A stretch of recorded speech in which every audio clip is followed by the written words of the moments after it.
Welcome to the Empowered Women Life Leaders podcast. I'm your host, Karen Bashford. This podcast is for every woman who has ever felt limited by her past, silenced by trauma, or held back by society's expectations. Each week, we will share powerful stories, expert insights, and practical tools to help you become the leader of your own life. This week has been a tough one for me. I have been quite emotional because I had to have my cat Saffy put to sleep. And it was a case of, what do I talk about? It was almost as if I'd lost all my desire to do this. And then it was, well, I've got this toolkit. I've got these wisdom cards. So why don't I use them? So I did. I chose this week's topics, and there are sort of two topics from the wisdom cards and the toolkit cards of Sloth or Beaver. So what did I manage to draw? Because the cards will always bring to you what you need to focus on. And what I need to focus on is recognizing that I don't need to judge myself because I'm not in the mood to do something, or I haven't got the energy to do it because I am grieving. But it was also very much about recognizing that even in grieving, you are growing. So consequently, the cards were very, very apt, and hence why I'm talking about them. So from Sloth or Beaver wisdom cards came, you are here to grow and trust the process. And from Sloth or Beaver toolkit life cards came, growth occurs when you're ready to accept change, and congratulations on working to release judgment and to take action. Don't you think they're rather appropriate? So let me talk about releasing judgment first, because for me, that's a big thing that I'm having to do at the moment. Otherwise, I could be landed up going to myself or saying to myself, you should. Why aren't you? Really? You're letting that one slide? And that's not going to serve me at all. I have to recognize, just as you do, where your energy is. And when I say energy, I mean your actual physical vitality. If you're feeling down, if you're feeling fed up, if you're emotionally upset, literally lacking energy in the physical sense, then you're hardly likely to want to put yourself in a situation where you've got to do something that requires a lot of time and attention.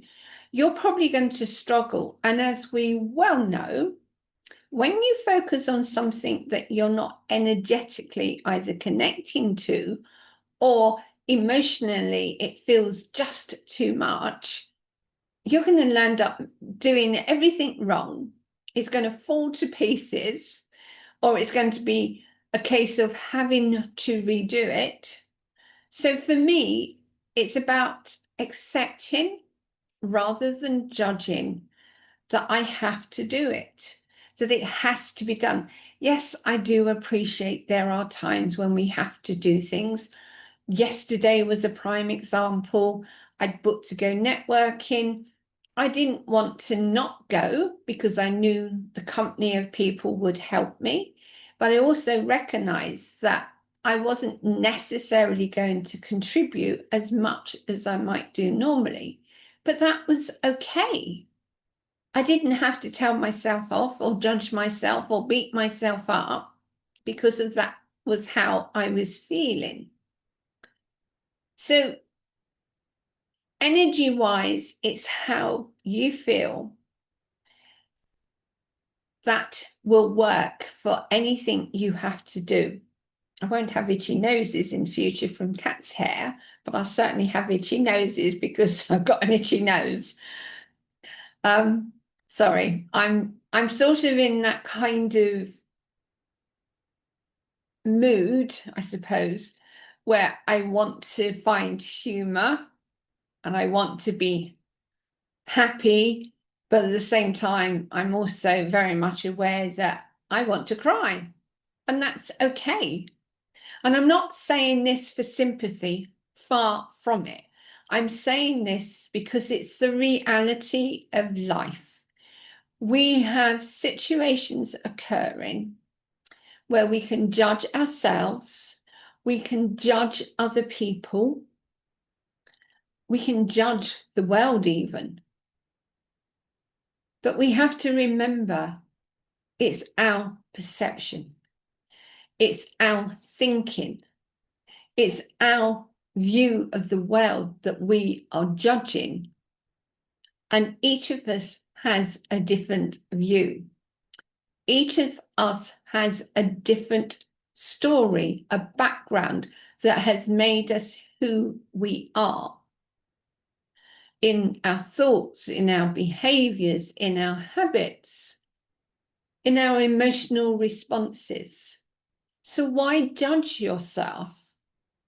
You're being who you need to be at that moment in time based on what's happened now and based on what's happened previously.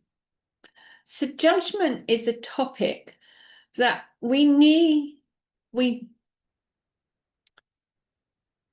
sorry, I'll put my teeth back in. Judgment is a topic that needs to be discussed far more than it actually is. So I'm going to read the question from the life card on judgment. Remove judgments from your mind to open yourself and your life to new opportunities. Take action to ensure you seize those opportunities with both hands, ready to commit and maintain a judgment-free mindset so you can fully experience all life has to offer. So the question, how can you interrogate your own biases towards life and start taking control of how you live? For many, this is something that probably isn't done as regularly as it could be, or with the awareness that it deserves. And I was as guilty as you, probably even more so, of not reviewing my judgments, of how I am biased towards certain things, how I judge people, how I judge circumstances, how I judged myself. When you start to realize just how many beliefs are based on judgments of what you perceive to be right instead of what could be,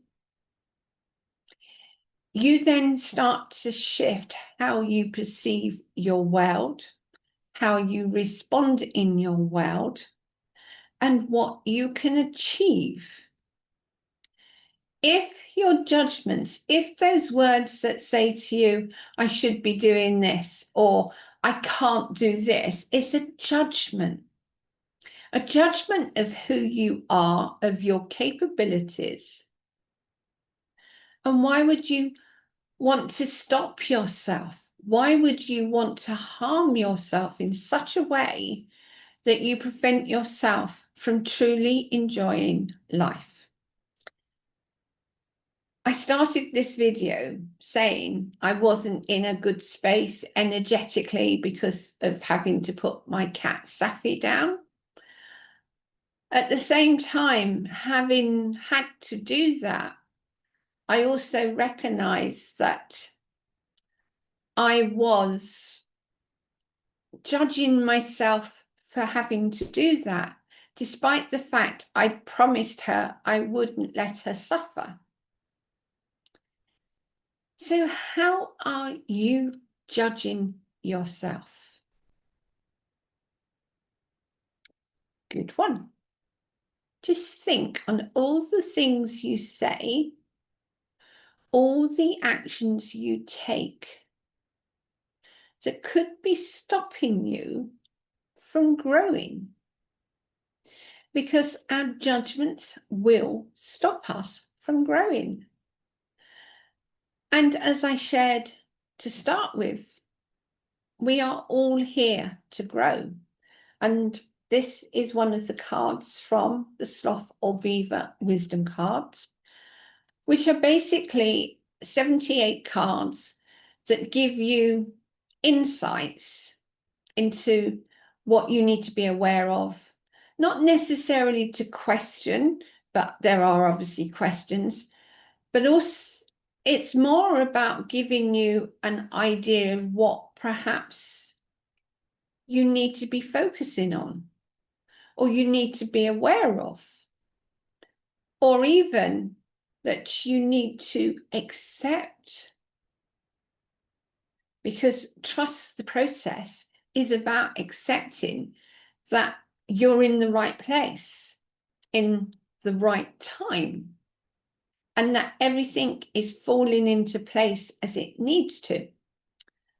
And growth comes from trust, because when you trust, you allow things to happen naturally rather than forcing.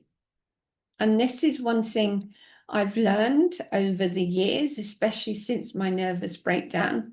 But even in these last few weeks, I've realized that I trusted the process where Saffy was concerned, but I also trusted the process since she's passed in allowing myself the time and space to do what I need to do for me, to acknowledge her, but to also continue working, because that's what we have to do. We cannot stop, even if we really want to.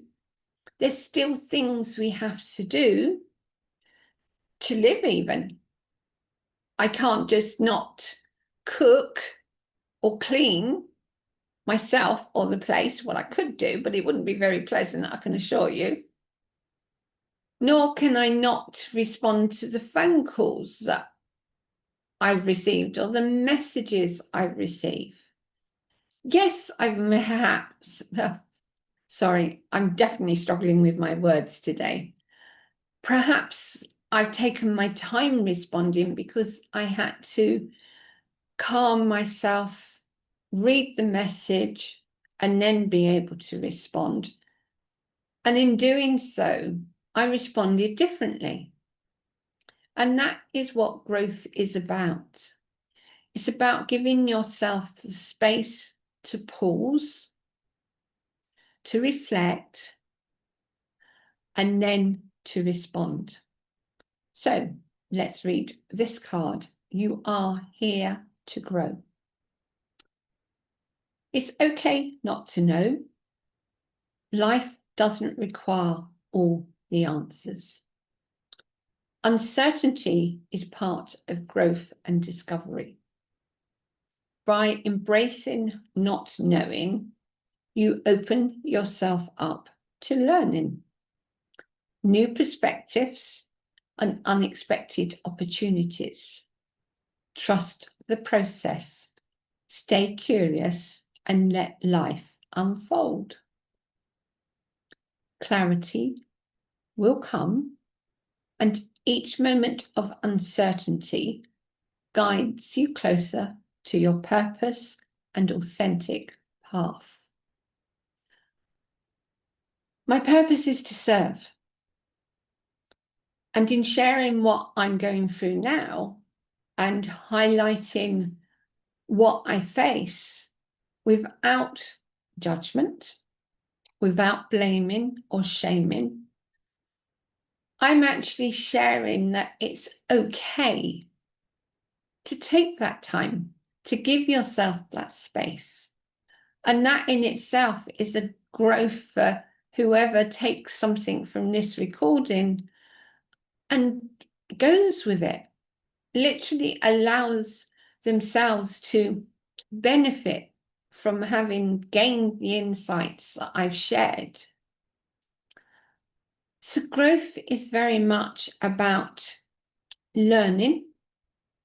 It's very much about experiencing, accepting. And sometimes that's probably the hardest thing we have to do, is to accept that we don't have total control. We always have choices,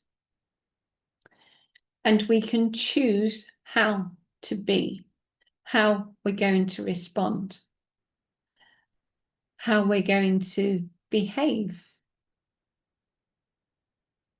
And at that networking meeting that I attended, there was a demonstration of the toolkit. And it was fascinating to watch the cards and messages that come out for the people that were present.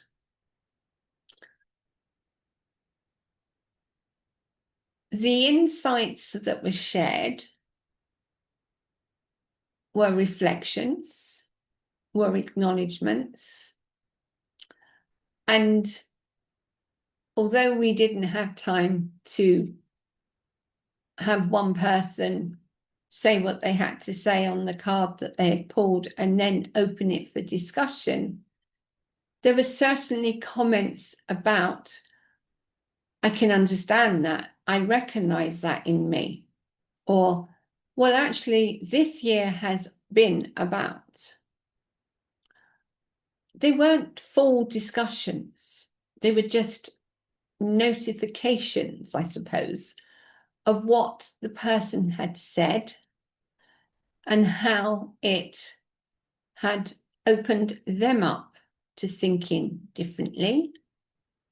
And in thinking differently, they went away with further knowledge of the people who were in the room. They were able to respect confidentiality, obviously, but even the discussions that were had after the meeting ended highlighted just how much sharing some personal information could help improve our relationships with each other.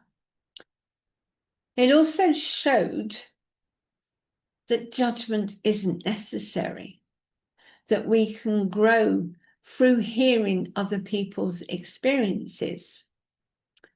We can learn. Certainly, one of the ladies present shared a lot about her background, simply because it explained where she was in relationship to the question. And in doing so, we discovered there was an awful lot of skills that, if we chose to, could benefit us if she was willing to share them. The knowledge was there. And having received those insights about the person, it then allowed us all to see how we could approach telling other people how she could benefit them. Not that we're going to retain all the information, but there were certain points that stood out that made her different from the everyday person that we would have had a conversation with. And yes, unfortunately, one of the cards that came out caused an emotional reaction. And that was the word included in the question of rejection. And we can all feel pain from words. But as I shared yesterday and again this morning in response to a message I received from the woman who got upset, she needed to hear the words rejection, because she's in the right space now to be able to deal with it fully. Now, she stated that she'd dealt with it previously, but I'm only too conscious that quite often dealing with emotional responses quite often just involve counselling. That will only deal with the emotions now, the ones you're going through at the moment. It does not deal with the initial event that triggered the automatic response to the word rejection. This lady that I'm speaking about knew the cause of the initial rejection, and she thought she had dealt with it. But we don't deal with things just in the mind. We have to deal with them in the body. And it's only when you combine the mind and body together can you actually release the emotional attachment to words that started way before childhood or in childhood. So growth is about exploring what you already know, what you need to know to be able to move forward, but also to be open and being curious, inquisitive, to creating better relationships, better communication, getting to know yourself better. When you do that, you're creating a better connection with yourself, because we do not realize just how much knowledge of our past we hold on to. We do not realize just how much our childhood experiences, the events that were part of the overall journey we've had so far in life, that will influence how you respond to something. Now, yesterday, I knew I wasn't going to draw a card. Not because I didn't want to, partly because we were running out of time, but partly because I knew the question that was likely to come up would have had a huge emotional impact on me. I'm able to talk about Saffy because I've taken action to calm my emotional response to talking about her. But that doesn't mean to say that in having to answer a question about her would not have triggered my tears. And I do know that I can have silent tears, but I can also have massive, massive situation of sobs. And I did not want to do that in a public area. Most of us wouldn't do, or wouldn't want to.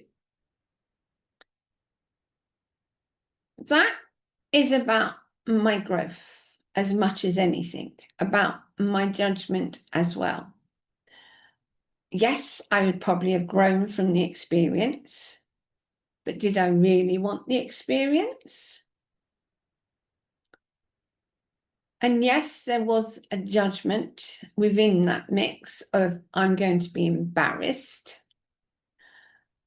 or other people will judge me for crying as I do, especially as I'd have to walk out of the building looking decidedly red-faced with red eyes and whatever, even possibly hiccuping still, but hey. So that partly stopped me from picking a question.